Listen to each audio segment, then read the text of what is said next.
to beat attrition so we can have 1,000 more. So by December of next year, we'll be at fully staffing and we'll have that done. And we'll do it in a manner where we're not gonna lower standards, we're actually raising standards. Okay? Let's see here. Okay, my concern is that good thing we're segueing into this. My concern is that you are lowering the standards process of hiring new deputies. Maywood already suffered years of second-rate officers that were part of the Maywood Police Department. How can we be assured this will not happen again? Well, one thing here is... That's right. It says here that you are lowering the standards. I challenge anyone to identify a single standard we have lowered. Not enforcing SB 54? Not enforcing those. We're talking about hiring standards. I challenge anybody to Part of it. identify a single. It's part of it. Single hiring standard. We're actually going to be raising them. Next year in 2020, we're going to raise the minimum entry-level standard from a high school education standard to a 2-year degree, an associate's degree. So we're raising the bar, we're not lowering it. What we are doing though, is we're smarter about how we hire people. We're treating applicants like people and not like suspects. You'd be surprised how much that matters.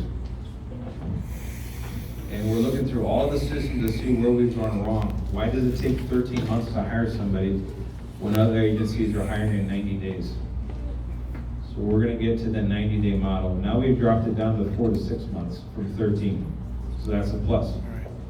And without losing a single standard or lowering any standard. So we're working on that.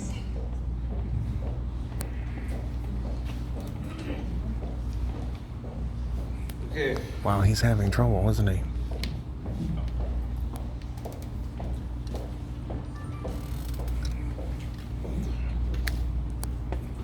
Okay. We talked about hiring fire deputies. We talked about that, but this other one is East LA logo. Yep. And this says something about Los Bandidos. Yep. And the Vikings. Yep. Okay, I think we got several things in once, but let's kind of get the big ones out. Sure. For one thing, the Bandidos symbol is not the East LA logo. That's two different items. The East LA logo itself was actually built, was drawn almost 50 years ago. It was by a Latino resident of East LA, who was also a member of the East LA station.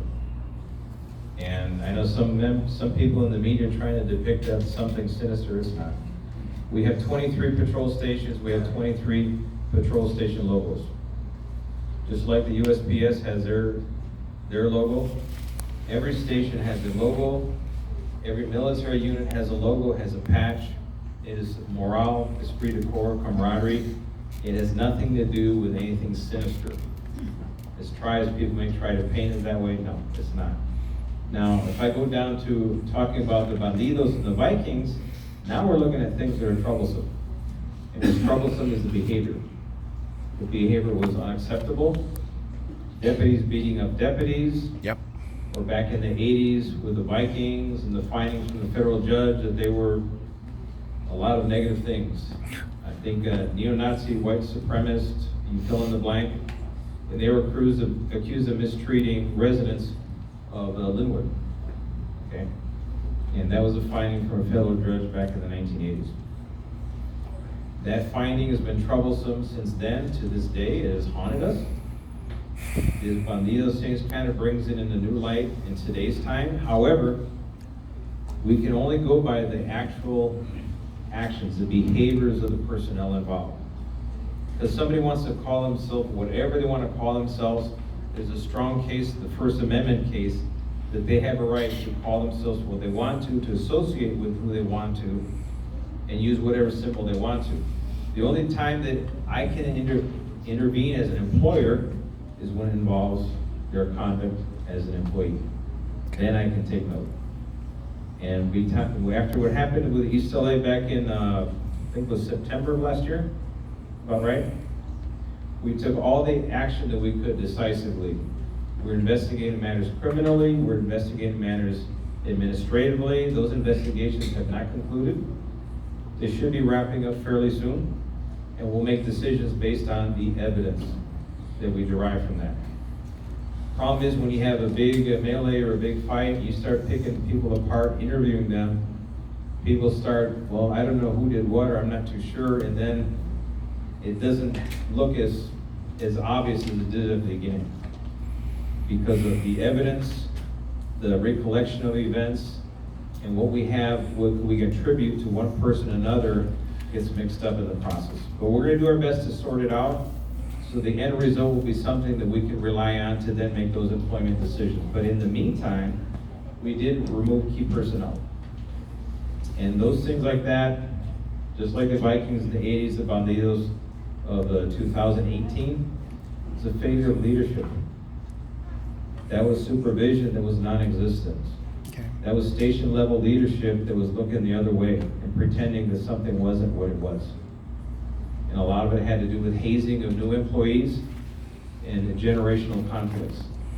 And supervision at the time, we're not paying attention to it, we're asleep at the wheel. So we are addressing that. We don't want that to ever repeat itself, because it sullies our name. And it makes you be afraid of who we are and what we represent. We can't let that happen. Okay? So we're going to deal with that. This is a very good question.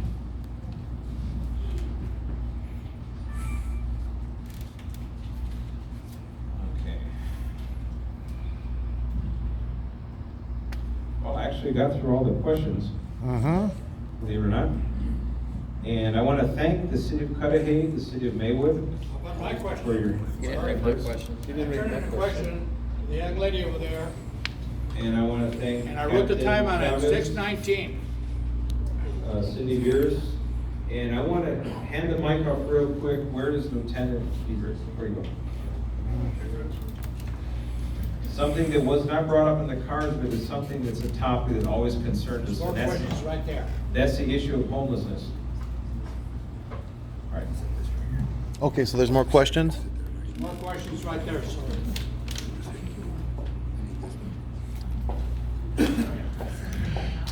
Can you take a question? Hi, good evening. I'm Lieutenant Jeff Diedrich, and I oversee the sheriff's homeless outreach services team. And we did have one question, let me make sure I don't trip. Yes. And it was from Veronica. And Veronica basically asked, what are the homeless activities in the Maywood area? So I'll start with what the sheriff's team is. We're a team that's comprised of myself, a lieutenant, a sergeant, and 10 deputy sheriffs. Prior to the sheriff, it was 4 deputies. Now with our additional 10, we're able to cover more of the vast geographic area in LA County. How it's broken up is we have 2 deputies per patrol division. There's 4 patrol divisions, but if you do the math, 2 times 4 is 8. We have 10. Your division central actually has an extra deputy sheriff. And so it helps us cover a little bit better. And the foundation for our team is looking at the past and the practices of law enforcement as it relates to homelessness. Did it work? And the answer is no, or we wouldn't be here talking about it. And we start with clearly law enforcement is not the solution to our homeless issue in LA County. But we do have a component, and we do have a responsibility. I agree. So what we do have, and I'd like to introduce them, is we have one of the first teams in the country that is integrated with the actual outreach component. Quite often in the past, you had law enforcement go to make sure things are safe. Then you had some sort of outreach come in behind it, and there was a disconnect. Now we are in the same car. So what's going on? I turned in a question to try to set up a meeting with the sheriff. I've been trying for the past 6 months. And he keeps refusing to call me, answer my emails. There's Rachel Johnson, who I contacted several times, and he hasn't contacted me about a meeting. Okay.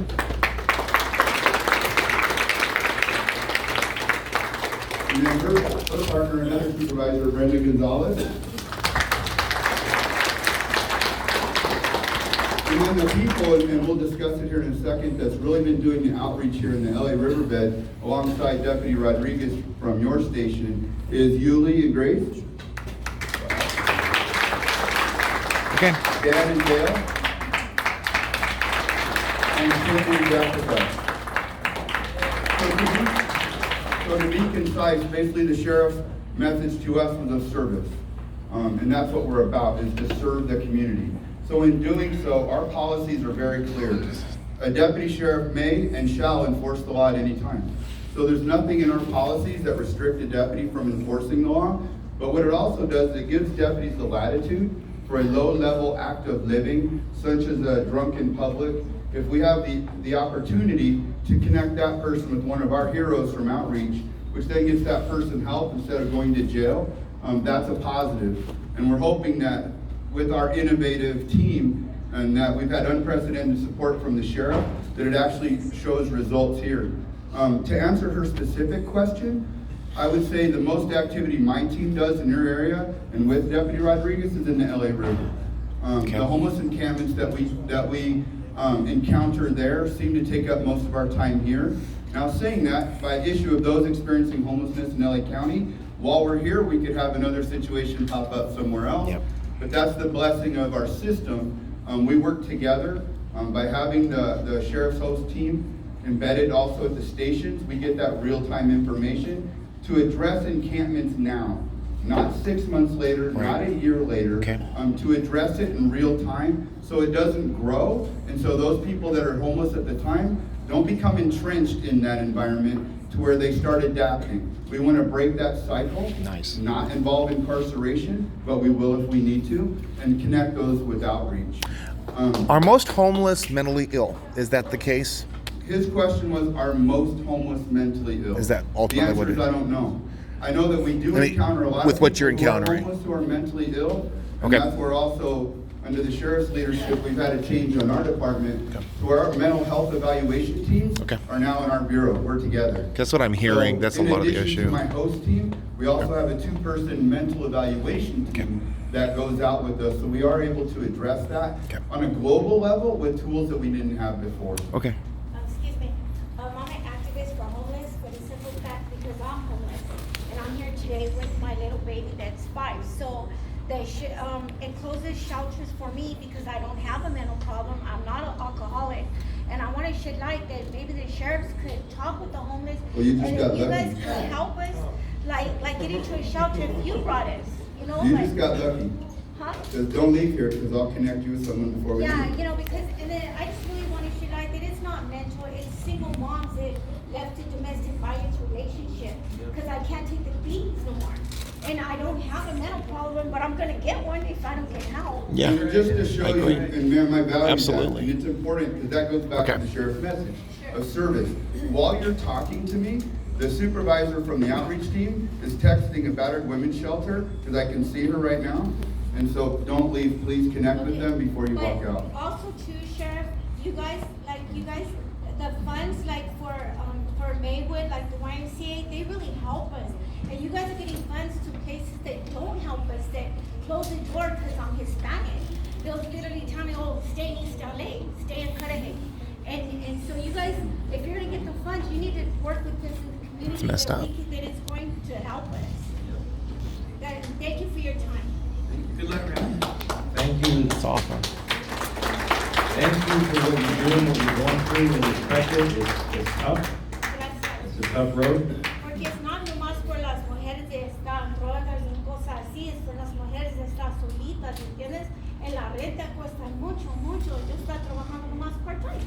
Pues queremos ofrecerte todo el apoyo que podemos legalmente.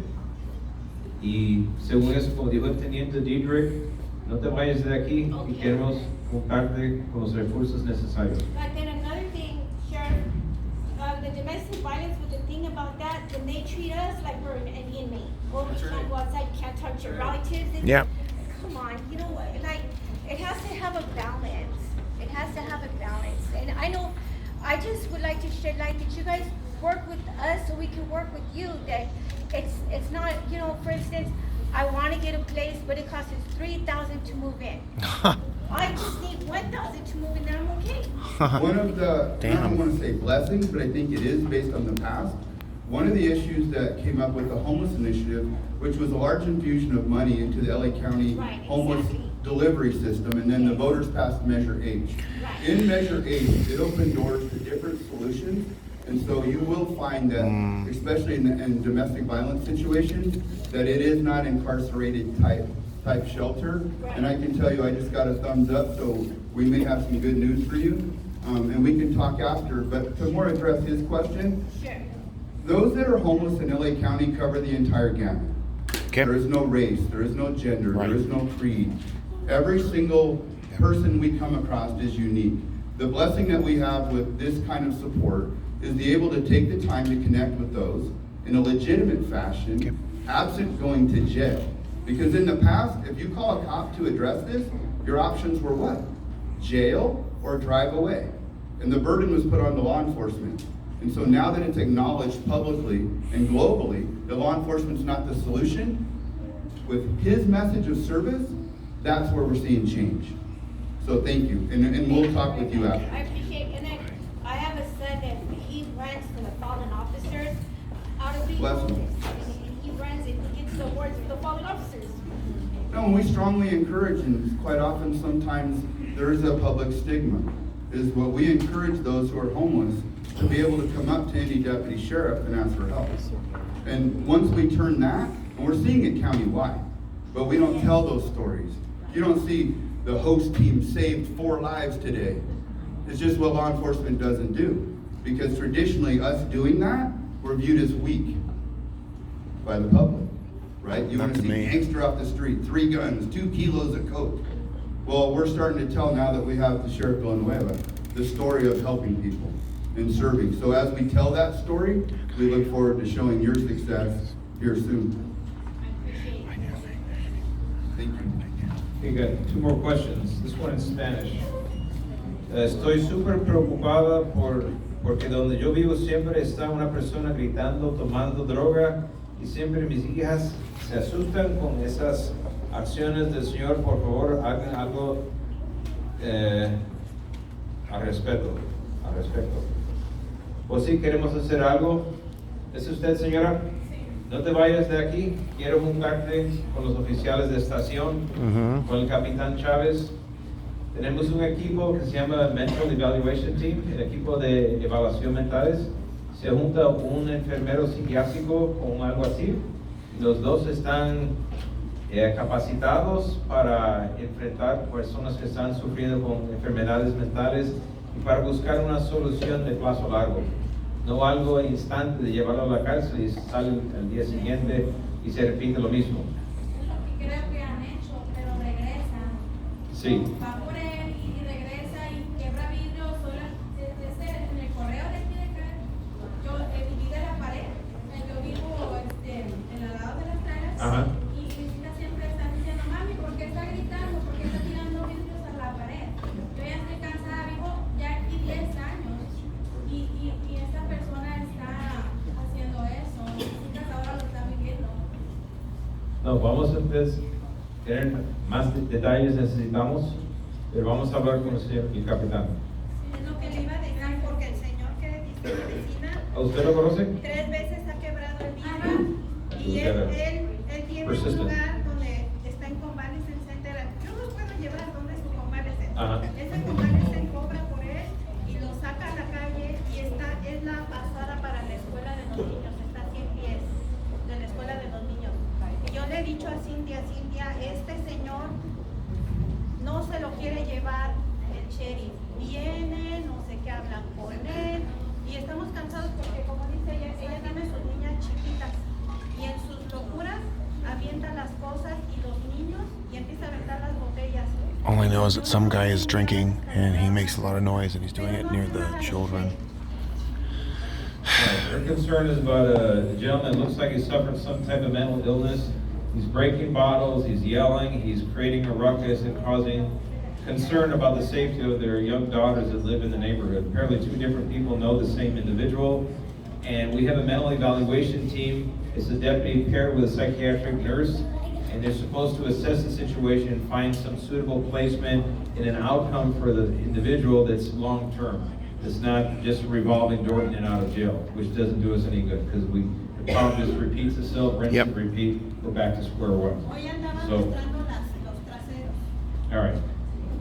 Apparently he was mooning the traffic on, so we'll We'll address that, so, all right. You got a special one. All right. Okay, we got one more question here. How will you help the incoming undocumented people seeking asylum? All We we have can do homeless is in need. refer them to the Office of Immigrant Affairs. It's a county office, and they interface with undocumented population, and they will connect them with the resources necessary to seek asylum. Okay. And definitely not our function, but we'll refer them to the right authority to do so. But wait, When I we thought have it wasn't your victims of job. crime, our detectives will also assist, and there's a visa that's in particular for victims and witnesses of crime. Right. We need them to stay in this country while they participate in the criminal justice system. That's the part that corresponds to us, and we'll take care of that. So they can get a visa, so they're not afraid to report crimes. So that argument about not allowing ICE in the jails is fraudulent. You just said it. You just said it. Past 3 months There's a process. to go through a process of trying to have. Did you hear that, Robin? If there's a victim of a crime, they can get a visa. I left my card with that young lady over there, my contact information. I signed the card at 6:19 tonight when I walked in at 6:15, gave her a card, and why aren't you answering my question?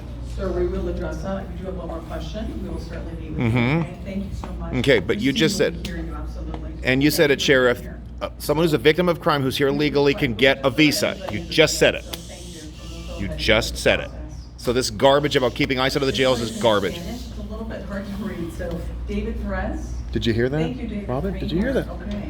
There you go. It's bogus. ¿Qué voy a reír? Sí, it's a little hard, right? Yeah.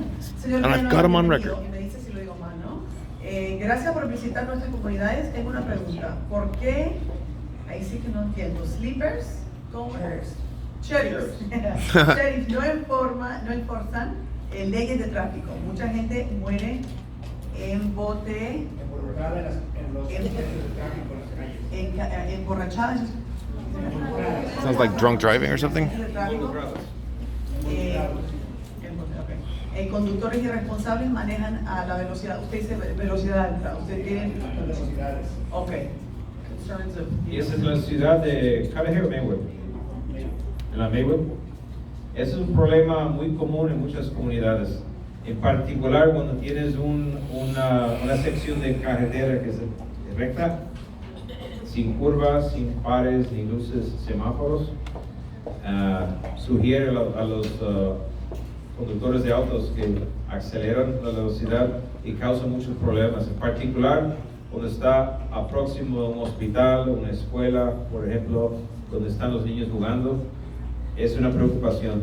Tenemos, no detectives, sino tenemos alguaciles patrullando y su oficio principal son las leyes de tráfico. Creo que para la ciudad de Maywood,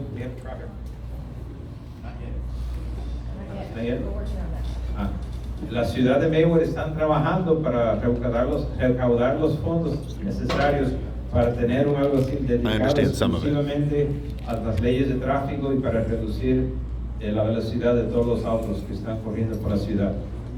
Es un trabajo, es mucho trabajo.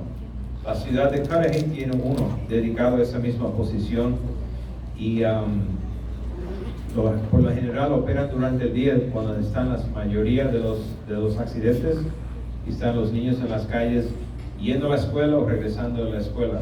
La ciudad de Pico Rivera tiene varios haciendo lo mismo porque ellos tienen muchas escuelas y ellos We're in the United States. están We are in the alrededor United de States, I muchas promise. escuelas donde están los pares de 4 direcciones esperando a los que se comen el pare o el semáforo y le dan los